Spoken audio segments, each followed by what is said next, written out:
You are listening to Sean of the South, and I'm your host tonight, Sean Dietrich, and we're coming to you live with the podcast airwaves and the radios all over the nation, and man, it is a privilege. This fine group of guys you see behind me here tonight, fixing to play music for you, are the Misty Mountain String Band, everybody. The Misty Mountain String Band.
Well, we're going to read you a little bit of our mail tonight. A little bit of our mail sent in to us from listeners all over the country.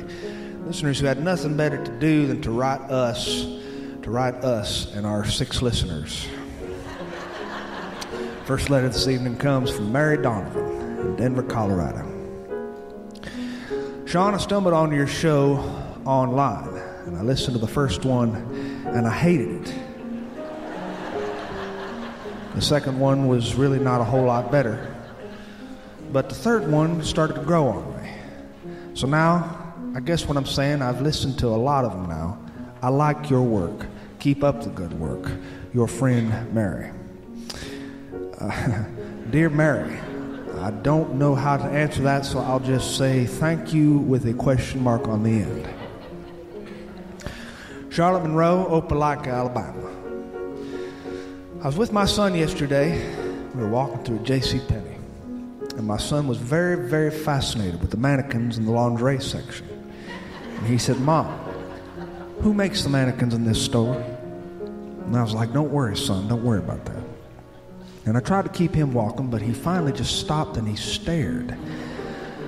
So I grabbed him by the shoulder. I said, artists make the mannequins, honey. Artists make those mannequins. And I forgot all about it. We did our thing in the mall. And later that night at dinner, my son announced to the table, Mom, I want to be an artist when I grow up so I can make those mannequins like we saw today. Sean, I really don't know how to feel about this, but I guess what I'm saying is we have an artist in the family. This letter comes to us from somebody who refers to himself as Nobody Special in Donaldsonville, Georgia. Sean, I was not expected to do much in high school. I was a slacker, and I made bad grades. And for the most part, I went unnoticed by a whole lot of people. But I published my first book this month, and I am so proud of myself for it. It goes largely unnoticed, but that's okay. It means something to me. I'm so excited. I just wanted to share it with someone who would get what I'm talking about. Since you are a writer too, I thought maybe that guy would be you. Us ordinary people sometimes can do extraordinary things when nobody is watching us. Dear Nobody Special, I think you are indeed somebody very, very special. Miller Ackerman, Redding, California. I am 9 years old, and I like your show. I found you when a friend on my soccer team was listening to you with his mother, and we were laughing about it. I was wondering, do you ever come to California? And if you do, will you please let us know, because my mom and me would like to come see you someday. Dear Miller, you got it, but I don't foresee myself heading to California anytime soon. Fritz Nordmeyer, Tampa, Florida. I have a mother who is not doing very well.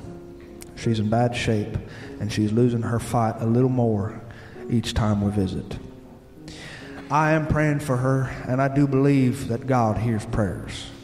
Sometimes I think when she's getting better, she's not getting better. She just starts going downhill again. I want to tell you, Sean, something my mother was always good at telling me. Keep up the good work, because what you're doing matters in life. And I particularly want to thank you for what you do, because I need a break from real life every now and then, and you seem to do that for me. Dear Fritz, keep up the good fight, buddy. Chaz Wormwood, Madison, Wisconsin. Sean, it's cold up north. Maybe not to some people who've lived their whole lives here in Wisconsin, but to me, I was born and raised in Georgia. And I'm not used to these temperatures, not at all. I will be spending my first winter up here, and I pray I will survive it. I miss home down south, and I miss the people there. The people here are nice, don't get me wrong. They're sweet as can be. But I guess I'm just very homesick. Signed, Chaz. Alan D. Smith, Fort Smith, Arkansas. Sean, my wife is turning 69 this Thursday. And she is the love of my life and a big fan of your stuff. I just wanted to do something that would make this day exceptional for her. She will be listening to your show because she'll be on her way home from where she was helping my daughter welcome our first grandbaby, an adopted child from overseas, into our lives. So tell my wife to drive safe. Tell her that I love her. She'll probably listen to this en route in her rental car. And when she hears my name, Alan D. Smith, she will freak out. Dear wife of Alan D. Smith, your husband forgot to tell me your name. So drive safe on your way home. And congratulations on your new grandbaby. Sarah Breckens, Huntsville, Alabama. Up in the sticks, way back in the hills, there's a Free Will Baptist church that I used to go to. It was a small church, and when I was growing up, it was special to our lives. My friends and I weren't exactly good kids, but we were good-hearted, if that makes sense. These are lifelong friends, and I still have them with me today. Not many of us have lost touch, and most of us have survived except for one. We are thick and thin kind of people. That means we help each other whenever we need help. We have our own families now, and we have our own things going on. But those memories from that little church are special. My friend Derek is the one who introduced me to your show. And I just want to congratulate him for the birth of 2 fine boys this week, twin boys. I don't know why I didn't think to message you sooner, but it just occurred to me when I was listening to your last show. If you read this on the air, tell my friend Derek and his wife Jill that I love them and I'm praying for them, and let's get together soon. Derek and Jill, if you need to hear that again, rewind it. Sherry Banks, Anniston, Alabama. Sean, you're never going to believe this, but I heard my 2 kids, Lisa and Cameron, listening to your show a few days ago in my daughter's bedroom. They were totally enamored with it, listening to it on their iPad. So even though you might not think that you're the kind of person who speaks to children, I think you should know that my kids think you're pretty cool. They were telling a few of your jokes at breakfast to me and my husband, and I was just smiling because I knew what they were already talking about before they said it. And then they started singing some of your irreverent parody Sunday school songs. And I warned them never to sing these songs in school for fear that we will be kicked out of our church. Anyway, thank you. Thank you. That's all I wanted to say. Well, dear Sherry, my God, nobody in this planet has ever accused me of being a good influence on children. But I will say I'm so glad they chose me. Nobody expected much out of me in my life, much like one of our letters we just read tonight. So I'm glad, and I'm grateful. I'm grateful that Lisa and Cameron have decided to choose me to be popping through their iPad in their bedroom. Lisa and Cameron, if you're listening to this, I want you to heed your mother's instruction and don't sing those Sunday school songs in your church. She's serious about that. And that's letters from our listeners. We're going to have another tune here from Misty Mountain String Band, everybody. Misty Mountain String Band.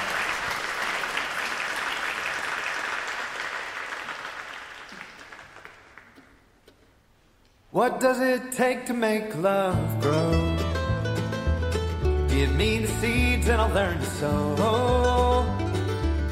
My heart is bound to burst for you, shooting from its rocky tomb, opening like a rose in bloom. My heart adrift and lost at sea, an empty sail, useless, incomplete. Well, I was lonely, I'll confess, till you blew in from the west, filled the space inside of my chest. And your love was all I needed. Life was a puzzle missing too many pieces. You found every piece I was missing. Now the picture is complete. You're standing there with me, just like it was meant to be.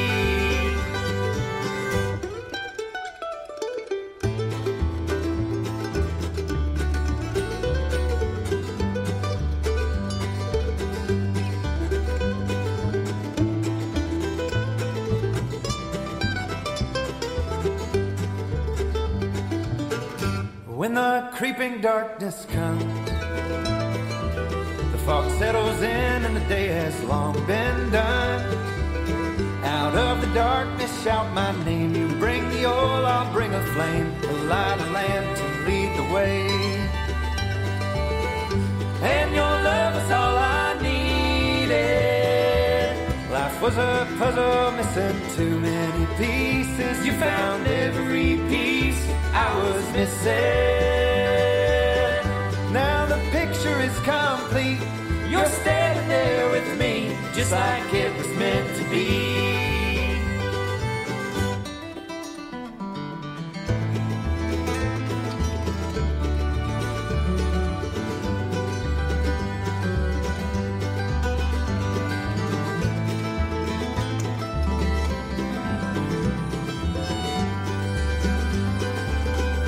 thought I'd run out of words to write.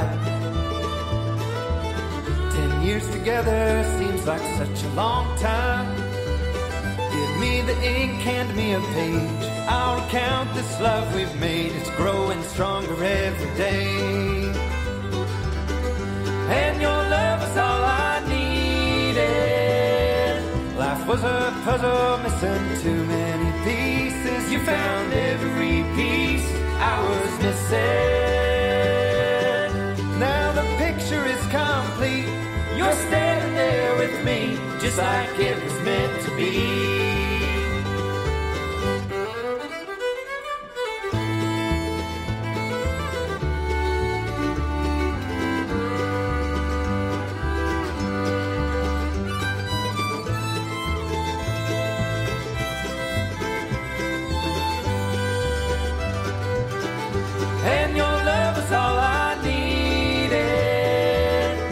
Was a puzzle missing too many pieces. You found every piece I was missing. Now the picture is complete.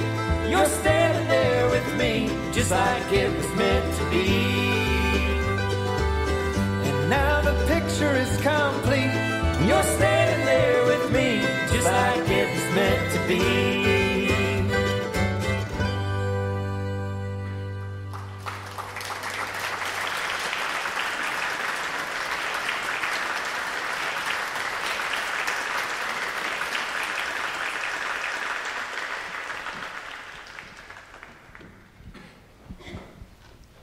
Well, November has come with an icy gust of wind, kind of blew in from the north, and it cooled off our world. Then it started to rain, which cooled it off even more. Saw the weatherman from Dothan, Alabama, the Dothan News Channel. He was on TV, and he was waving his hand over a big digital map.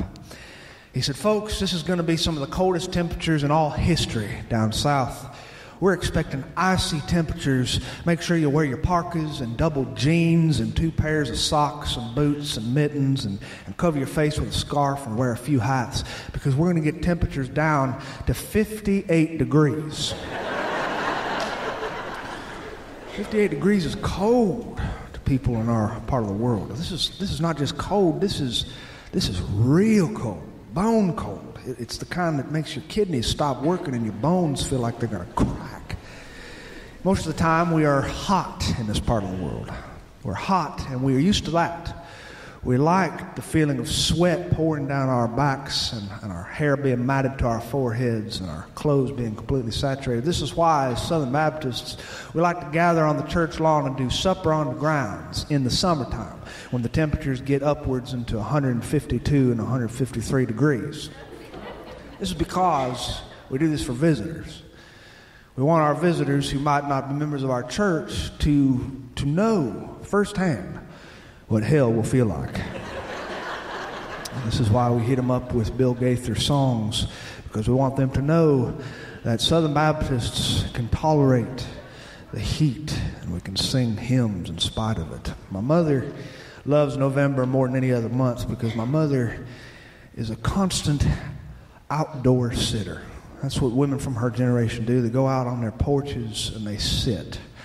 Her mother used to do the same thing. She'd go out on the porch and she would smoke Winston cigarettes and watch the wildlife behind her trailer. My mother, she sits on the back porch. I was with her not long ago and she was watching. There was a cardinal came flying up, a little cardinal bird, red bird. And my mother said, do you know that a cardinal is one of the few birds that will not leave and go somewhere warm, even when it gets cold out? I said, no, I didn't know that.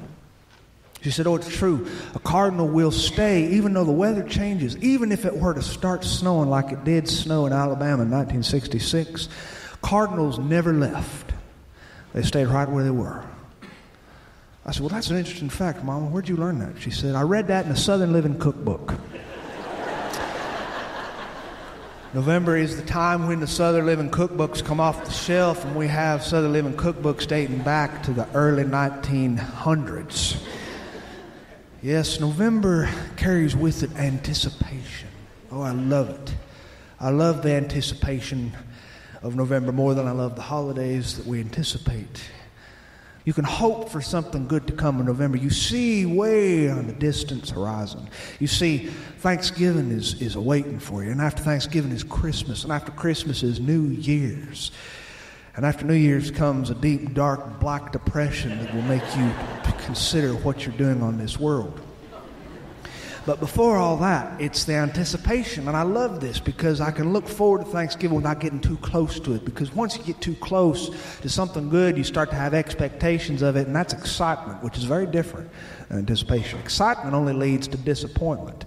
If you don't believe me, just go ask someone who's been married for 49 years. Just ask them if they was excited on the day of their wedding.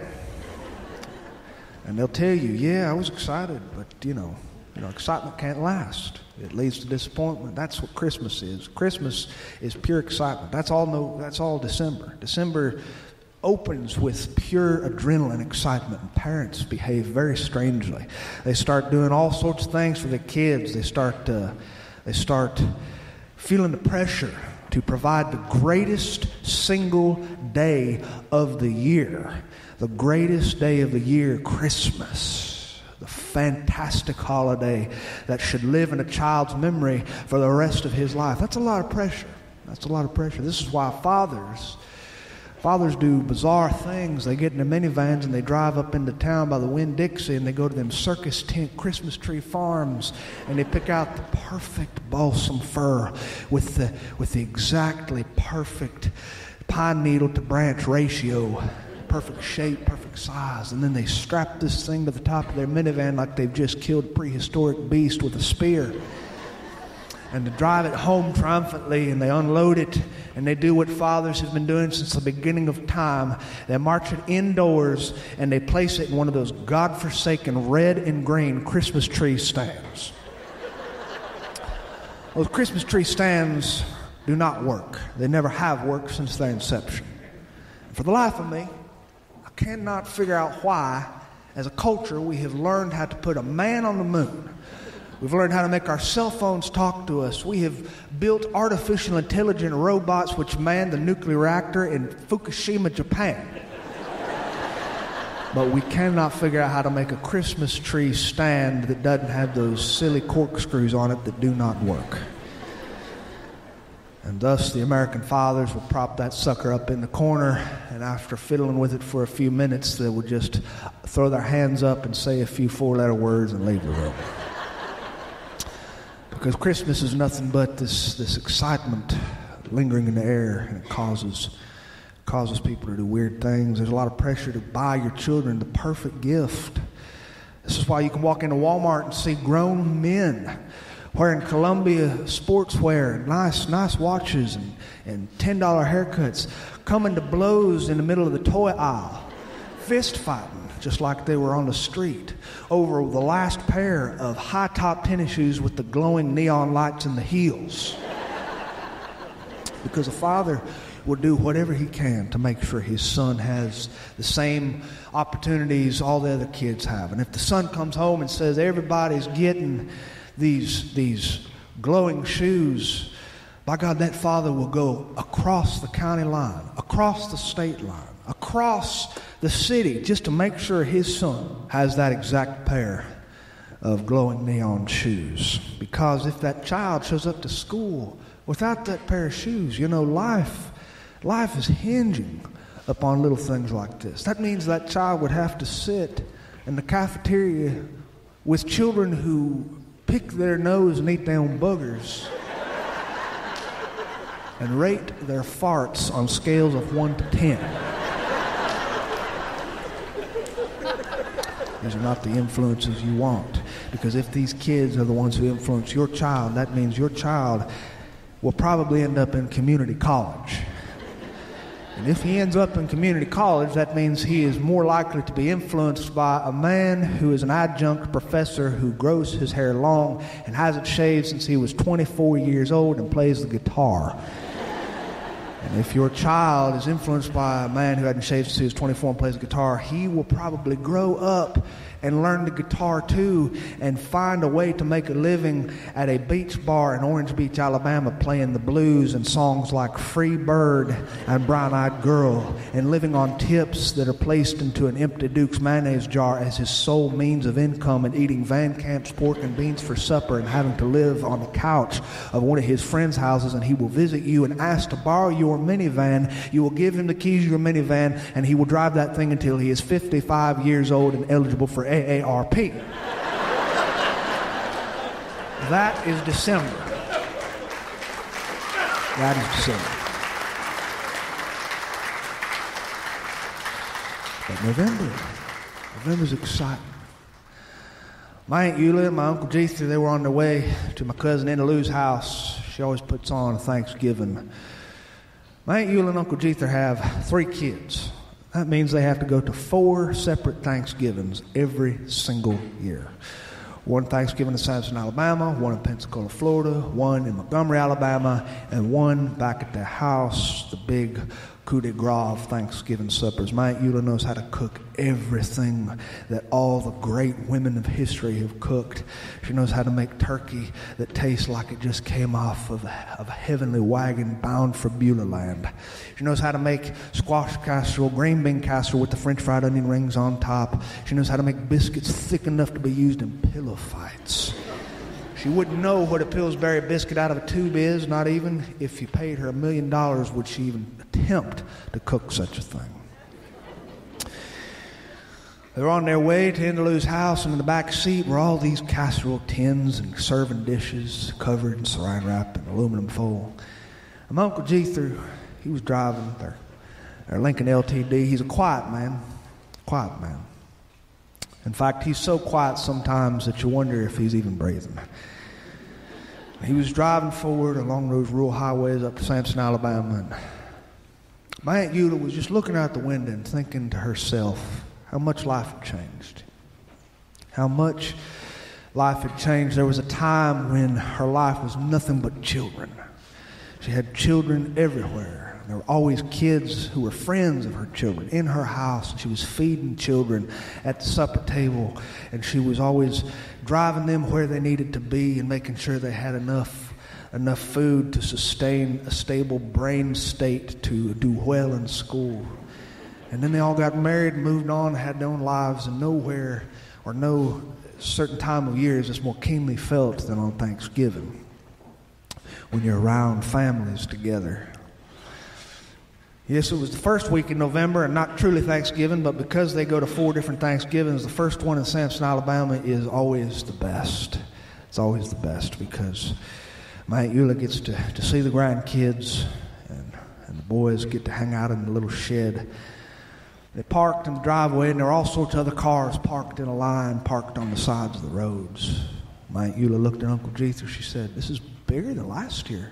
I don't remember this many people being here last year." He said, "Oh, well, you know, JD's family's coming to town. That's what Anna Lou told me." She said, "They are? They came into... Anna Lou didn't tell me that. And I'm her mother." He said, "Oh, well, I just talked to her on the phone yesterday." And she said JD's parents were coming into town. They were bringing her sister, too. My Aunt Eula had never seen so many cars at this small family get-together. They walked up that sidewalk. There were dogs following them. These dogs must have been dogs that came with family members who'd made the long drive to Samson. They had formed an impromptu pack, and they were looking to take down my Uncle Jether. They were circling around him and jumping. They wanted that squash casserole he was carrying in his hands. They knocked on the door, and Anna Lou and JD came to the door. JD, her husband. My Aunt Eula noticed that Anna Lou was wearing a black dress with black high-heel pumps and black pearl earrings. And JD was wearing a black button-down shirt, and he was wearing a Rolex watch and black slacks and black shoes. My Aunt Eula looked at my Uncle Jether, who was wearing a pair of corduroy slacks and an Alabama University football T-shirt. He looked like an old coyote. My Aunt Eula said, "Happy Thanksgiving. "Why are you so dressed up?" she whispered to Indaloo. And Indaloo said, "Oh, well, J.D.'s parents came into town. And, you know, they do things differently up there from Pennsylvania. They're just a little bit more, you know, they're not like us." "Oh," said my Aunt Eula.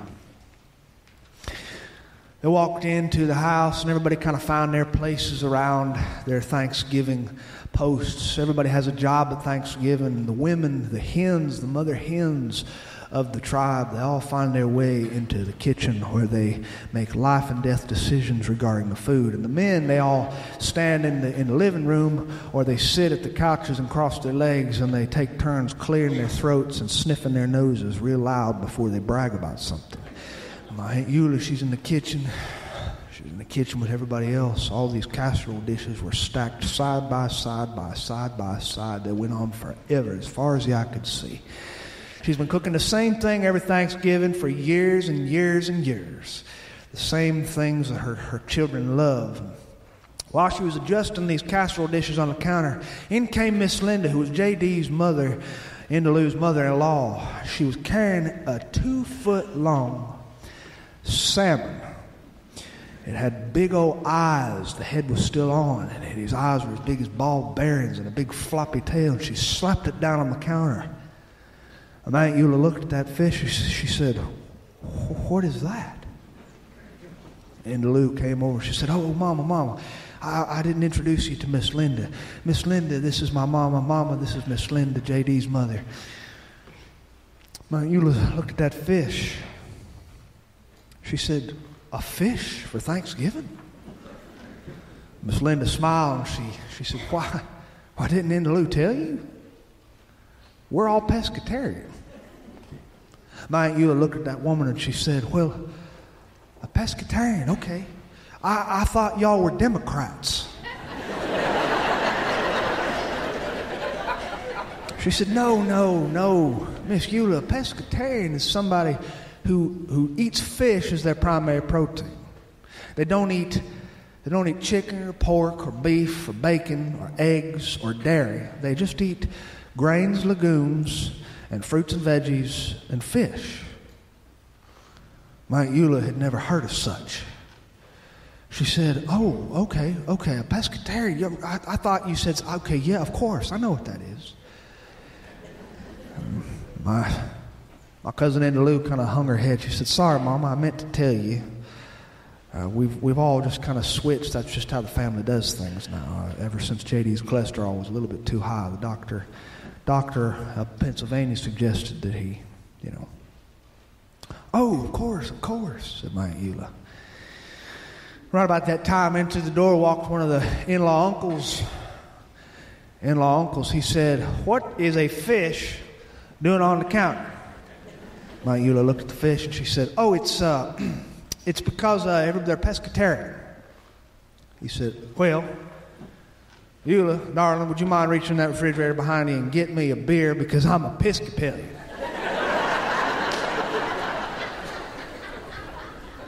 Thanksgiving was a wonderful meal, just like it always is. All the casserole dishes piled up side by side, served as an impromptu buffet line. The children walked through the line, dishing their plates, making heaps of food on top their dishes. I myself, growing up, used to eat so much food on Thanksgiving. I would go out to the driveway, and I would be doubled over, and I would still have room for pumpkin pie or pecan pie. These children, they were eating food, too much carbohydrates, before they even sat down to the table. When everybody had found their space at the table, Indaloo asked my Uncle Jether to stand up and say the blessing. And he stood, and he straightened his belt, and he said, "Let us all bow our heads, please." He said, "Bless us, O Lord. Thank you for your blessings upon us. Make us truly grateful." And this is the old man prayer men have been praying since the beginning of time. It's a 5-word prayer. Make us truly grateful. I love this prayer. You can visit any old man USA and hear him offer this little prayer. Aunt Eula had her hands folded on her lap and her head bowed, and she was looking around the table. And she saw all these people wearing dark colors and nice clothes, while she and Jether were wearing cotton and denim. and corduroy and roll-tied T-shirts. And she felt out of place. The world had changed on her. Indaloo had changed on her. Her own daughter had just become somebody else. Had her own family, had her own children. Everybody said amen, and everybody ate their food. And when it was all said and done, all the women found their way back to the kitchen, and the older women stood by the sink full of suds and soap water, and the young women stood next to them with towels slung over their shoulders, and they were drying dishes. The older women were washing them, the younger women were drying them, and the children were taking the dishes and marching them around to the right cabinets. And they would always get it wrong, and the older women would say, no, it doesn't go there, it goes over there. Jesse, show your daughter where that dish goes. And this is how it went. My Aunt Eula had just kind of had enough. She needed a break. She set her towel down, and she walked outside on that back porch. She stood there. She looked into the distance. Beside her were a few men she did not know from Pennsylvania who were wearing dark colors. They were having a conversation, smoking cigarettes, and she could smell their strange smelling cologne over the smell of their tobacco. And she smiled at them politely and stared out at those long-leaf pines in the distance of Samson, Alabama, that poke upward into that gray, gloomy sky. It was 55 degrees and it was cold. And she felt cold inside, too. The world had just altered itself upon her. All her life had revolved around children. It always had revolved around children. She was born to be that way. She was born with a baby on her hip. She was born to be the kind of woman who woke up in the mornings and got breakfast started before she even had her first cup of joe, so that her children had enough nutrition to go to school and do a good day's work and be somebody. She would drive them to special extracurricular activities, band practice, football practice, baseball practice. She helped them pack for college. She helped them get their education. She helped them have someone to talk to when they felt like the world was crashing in, when they were having a fight with their spouse. And now her children were doing well and didn't need her anymore. She felt kind of silly because nobody at that Thanksgiving table had even eaten any of her food. Her squash casserole had eggs and cheese in it, and nobody was eating eggs and cheese. Her green bean casserole had cream of mushroom soup in it and French fried onion rings, and nobody was eating cream of mushroom soup or deep fried foods. Nobody touched her sweet potato pie, and her biscuits were completely untouched. Her daughter, Indaloo, had always loved biscuits. She'd always loved biscuits, but they were not on the dietary list anymore. The world had changed. She didn't know what to think about these people who ate pink fish for Thanksgiving supper. And while she was thinking this, she saw something zip along in the distance and come close to her. It was a little thing, no bigger than your hand, with a crested top and a black mask, a red cardinal. The bird landed on that branch of that pine tree just in front of her, and it just stopped and it looked at her a little bit, and it leapt forward a little bit closer to her, and it just looked at her. That bird, that hardy bird that doesn't leave when things get tough or when things feel like they've changed. She heard the screen door slap behind her, and it was Indaloo who stood behind her mother. She said, "I'm sorry, Mama. I'm sorry you went to all that trouble cooking that stuff. I should have told you. Should have told you that we'd changed our diets." Aunt Eula said, "Oh, it's all right. It's okay. I understand. You got to do what the doctor says." She said, I hope you leave a few biscuits for me. I'll eat them when JD's not looking." "Oh, yeah, you take as many as you want, baby. You take as many as you want." Indaloo put her arm around her mother. She said, "What are you looking at?" My Aunt Eula nodded into the distance. She said, "Honey, you see that bird on that branch?" She said, "You see how it's just, my mother used to say long time ago, whenever you saw a red cardinal bird on a branch or anywhere, that meant that somebody you loved was thinking of you from the great beyond." She said, "Really? Granny used to say that?" "Oh, yeah. She used to believe that whenever you saw a red bird, it was just a sign from above." And then Indaloo said, well, you think that red bird is a sign from heaven? Man, you'd have said, oh, I know it is. I think that bird right there is your granny. And she's just coming to say hello to us on the Thanksgiving celebration day. And Lou said, Mama, if you believe that bird is really granny, if you believe that bird is truly a messenger from the great beyond, then why don't you give up eating poultry and birds and meat and become a pescatarian? Hey, thanks for having me today. It's your pleasure. Thanks for listening. Thank you.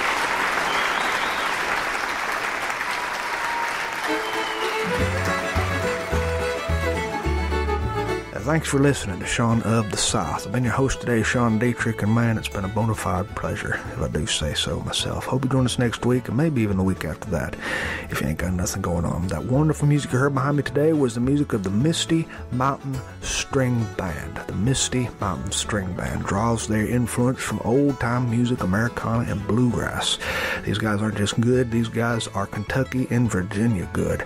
Do yourself a favor and check out their music online at the Misty Mountain Stringband.com, or find them on iTunes, Spotify, and any other platform you can think of. Download their album, you won't be sorry you did. To find anything more about what I do, you can visit SeanOfTheSouthShow.com. And while you're there, I hope you take the time to look up our archived episodes, beginning with the very first one all the way to the one you just heard. And if you're there for a little bit longer, take the time to drop me a line, because I love to hear from my friends. Tell me about your birthday announcements, wedding invitations, bar mitzvahs, church potlucks, ice cream socials, and any other event you can think of, because I love to read that stuff over the air from my friends. And speaking of friends, the shin bone is a device solely made for finding truck hitches in the dark. Adios. On the muddy, muggy Mississippi River where the cat